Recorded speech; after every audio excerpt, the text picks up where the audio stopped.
live in a world of illusions, illusions so meticulously constructed that we forget they're illusions at all. The news we consume, the leaders we admire, the causes we rally behind, all of it potentially strings pulled by unseen hands. But here's the unsettling truth.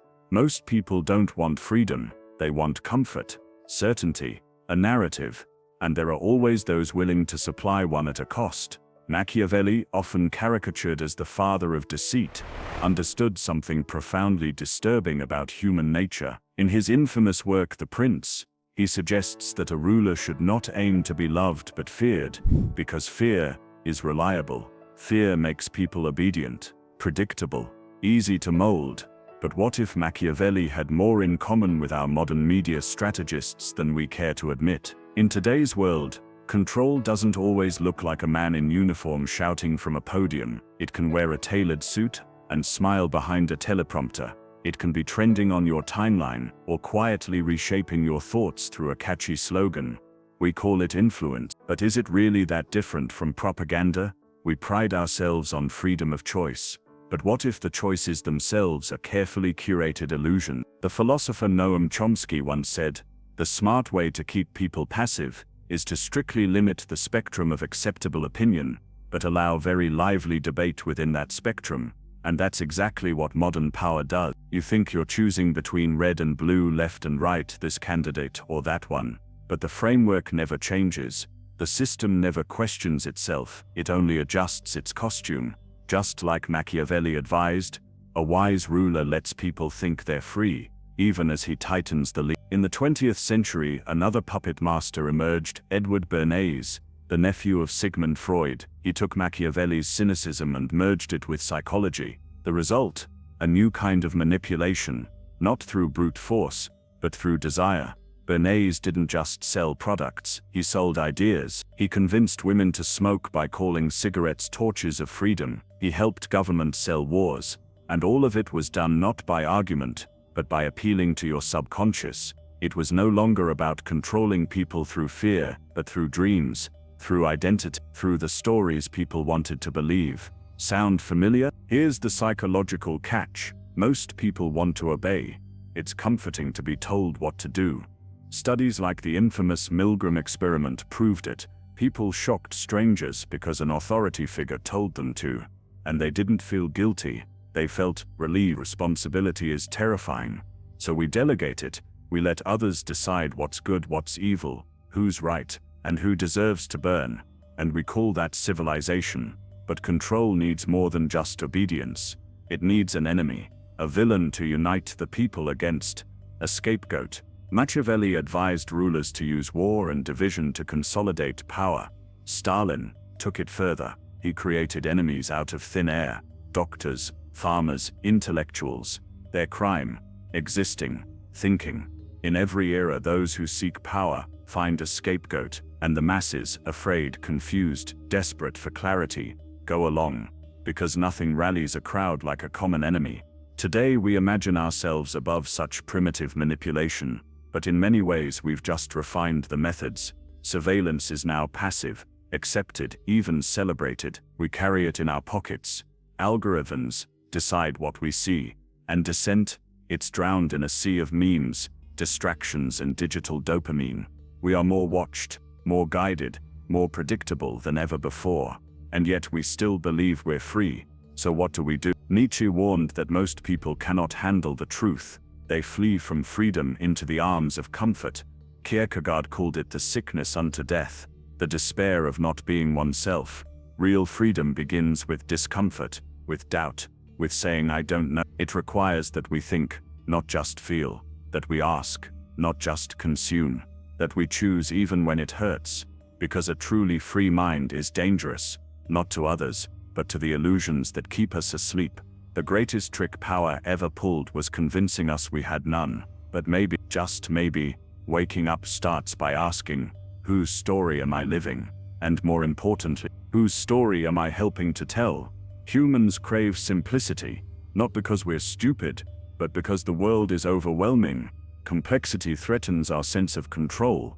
So when someone steps forward and offers us a simple story, good versus evil, us versus them, Freedom versus tyranny.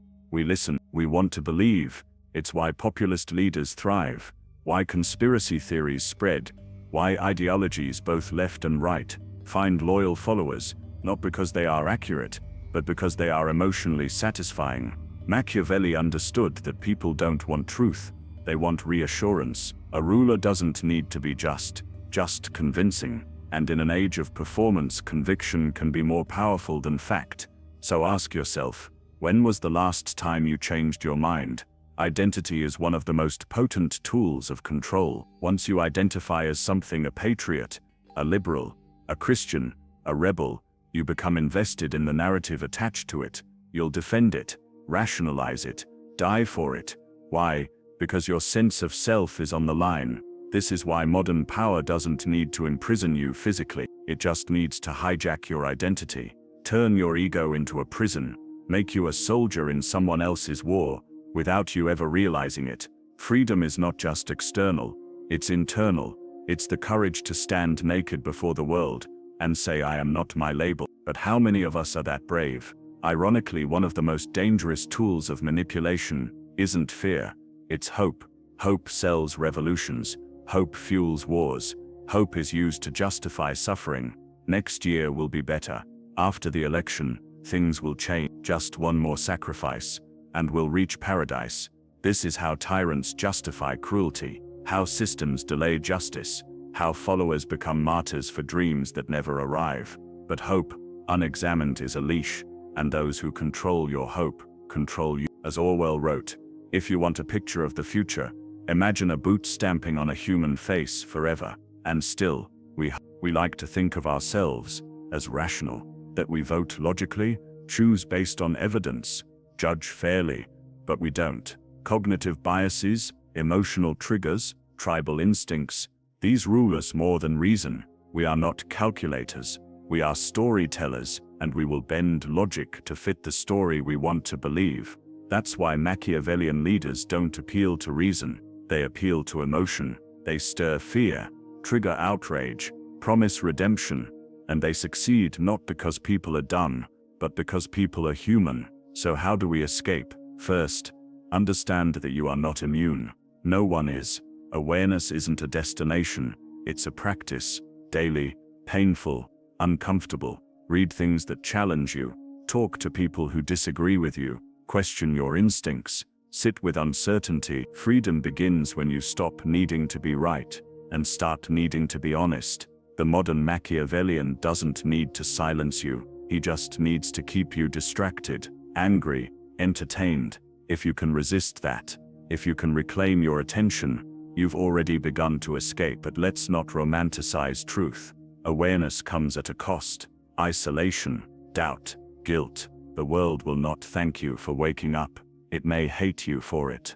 You may lose friends, be labeled difficult, cynical, dangerous. But ask yourself, would you rather be comforted by lies or wounded by truth? The Stoics believed that the wise man is not concerned with what others think. He seeks virtue, not approval. The existentialists said, authenticity comes through suffering.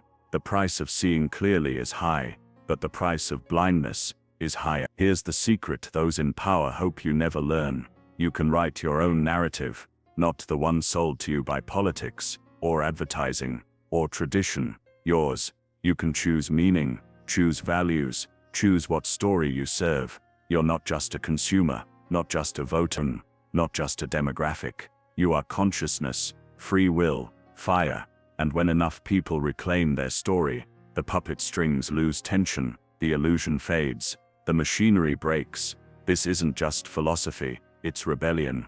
We began with Machiavelli, the prince of manipulation. But maybe the final lesson is this: you don't need to be a prince to rule. Rule your mind, rule your fears, rule your story. Because if you don't, someone else will, and they've already started. Power doesn't just exist in palaces or parliament, it exists in everyday life, in offices, in families, in friendships. Every time someone makes you feel small, every time you're manipulated into silence, every time fear shapes your behavior, you're touching the edge of it, and sometimes you are the one holding the string. This is the most uncomfortable truth. We are not only the victims of manipulation, we are also its agents, in small ways, passive aggressions, emotional games, silence, in the face of injustice.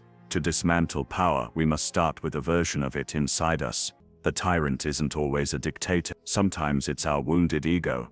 Modern obedience doesn't wear chains. It wears a lanyard, a dress code, a smile. We're taught to follow rules, respect authority, check boxes, to not ask why, only how high. You were graded for obedience long before you were rewarded for originality, punished for questioning before you were praised for understanding. We internalize hierarchy. We obey not because we're forced, but because it feels normal. And so systems thrive, not on violence, but on habit. The greatest trick of power is to make control feel natural. Why is philosophy dangerous? Because it asks, what if they're wrong? It teaches you how to think, not just what to think. And in a world built on control, that is subversive. Socrates was executed for corrupting the youth, because he encouraged them to question. Diogenes lived in poverty, mocking emperors because he refused to bow. Simone Weil starved with factory workers, because she refused to forget her humanity. Real philosophy isn't abstract, it's fire. It threatens comfort. It undermines control. That's why it's often ignored, sanitized, or buried under jargon. But if you find the courage to engage with it, to let it disturb you, it can change everything. What does freedom look like? It's not chaos. It's not indulgence. It's not doing whatever you want. Freedom is clarity. The ability to act from principle, not pressure. To choose discomfort over dishonesty. To stand still when everyone else is running. It's the strength to endure misunderstanding. To walk away from the script. To love without possessing. To live without begging for permission. And it begins the moment you stop waiting for someone else to liberate you. Not all power corrupts. There's a power that doesn't exploit, but uplifts. That doesn't manipulate, but reveals. That doesn't control, but liberates. The power of presence, of wisdom, of integrity. It doesn't scream. It doesn't dominate. It simply is. And it changes everyone it touches. This is the power we need more of. And it begins with you. Every time you refuse to dehumanize your enemy. Every time you speak when silence is easier. Every time you tell the truth, especially to yourself, you embody it. This isn't weakness. This is revolution. The final illusion is that you are powerless, that you're too small, too ordinary, that the game is rigged. So why bother? But that's exactly what the game wants you to believe. Because the moment you stop believing it, the moment you see your own mind as sacred, your attention as currency, your choices as weapons, everything changes. You don't need permission to wake up. You don't need a movement to start one. You don't need to wait for the next revolution. You are the revolution. Machiavelli taught us how power works. But the great philosophers, the ones who lived, not just wrote, they showed us something deeper. That truth survives oppression. That dignity can outlast cruelty. That even in a world ruled by lies, a single honest life is a kind of rebellion. So guard your mind, tend your soul, speak, even if your voice shakes.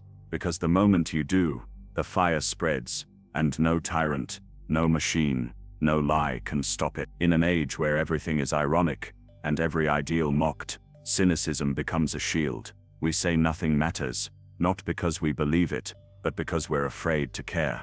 To believe in justice, in love, in dignity. It opens you up to pain, to disappointment, to betrayal. So we pretend we don't believe in anything. It's safer. But here's the cost. Cynicism doesn't protect you. It imprisons you. Hope isn't naive. It's rebellious. It dares to believe in a world better than the one we've inherited. And that makes it dangerous. In a world of noise, stillness is subversive. We're taught to always react, always scroll, always respond. But stillness breaks the pattern. It lets you hear your own voice. That silence you avoid, that pause between thoughts, it's not empty, it's a mirror. And if you sit long enough, you'll see things about yourself, about the world that no slogan or system can teach you. Power wants you distracted. Manipulation thrives on speed. But stillness is resistance. Control the past, and you control the future. It's not just a dystopian idea, it's reality. History is not just written by the victors, it's rewritten by those who need to forget. We sanitize, we glorify, we erase, we build statues of those who should have been judged, and we forget those who truly resisted. But memory is power, not nostalgia, but radical remembering. To know what happened is to know what's being repeated. To remember truthfully is to disobey. And sometimes remembering is the first act of revolution. They sell us comfort as happiness, a better mattress, a bigger screen, a faster delivery. But comfort without purpose rots the soul. It turns fire into complacency. It trades freedom for convenience. It numbs your ability to see injustice, let alone fight it.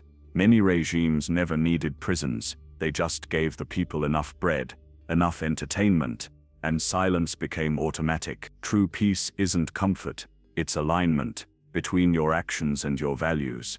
Comfort can be stolen, but purpose, that lives even in hardship. No is the smallest word with the biggest consequences. No, I won't lie. No, I won't follow blindly. No, I won't become what they expect of me. It doesn't take speeches or movements, just this: a clear no, where everyone else said yes. That's where every change begins. Diogenes said no to wealth. Thoreau said no to unjust taxes. Gandhi said no to empire. And millions quietly daily say no to lives that aren't their own. You don't need to change the world today. You just need to stop agreeing with what breaks it. You'll be insulted, mocked, misunderstood. Truth is lonely. Integrity is inconvenient. But if you live by your principles, not for applause, not for reward, but because you must, then no humiliation, no smear, no exile can destroy you. That's what real power fears. A soul that can't be bought, a conscience that doesn't bend, a person who no longer needs to be liked to do what's right. That kind of person is fireproof. They can take your job, they can take your platform, they can take your comfort, but there are things they cannot touch. Your clarity, your love, your defiance, the way you speak truth when no one listens, the way you choose kindness in a cruel world, the way you keep thinking deeply when everyone else is asleep. These are untouchable, and they are more powerful than you think. You don't need permission to be free. You don't need to wait for perfect circumstances. You don't need to be fully healed, fully ready, fully fearless. All you need is to begin thinking your own thoughts, speaking your own truth, living your own values.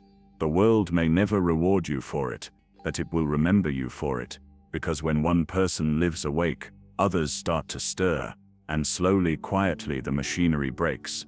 Power, freedom, true fear.